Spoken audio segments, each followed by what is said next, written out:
There's also a thing I wrote about when my mom passed away called The Gift of Grief.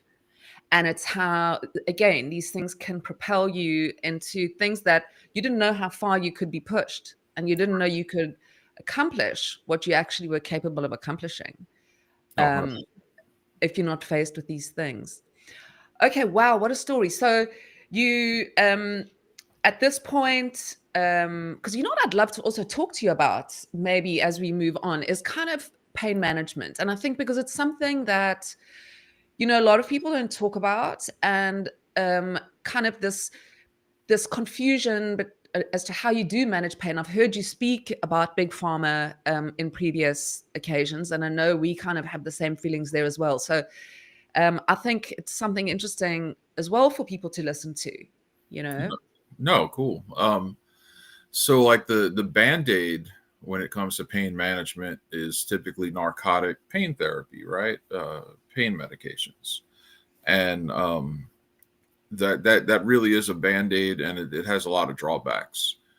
In this country especially, we've seen a population ravaged by, you know, the use and abuse of narcotic pain medicine. Hectic.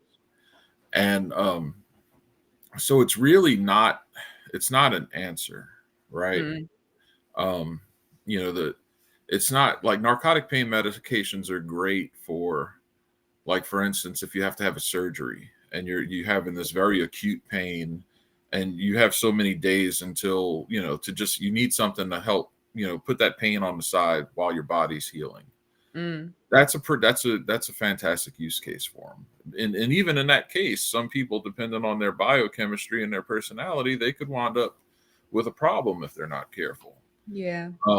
But really, my experience has led me to the belief that dealing with pain becomes well, for me, a spiritual matter and a mental game.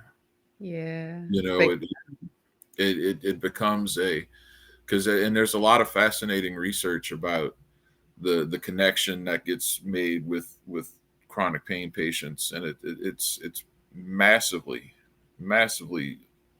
associated with mental state. It creates like this negative feedback loop of, you know, feeling bad, getting depressed, feeling worse, yeah, you know, getting more Yeah. depressed, and it people get stuck in that cycle. And so it really is a big mental game until better therapies maybe come along that can fix it.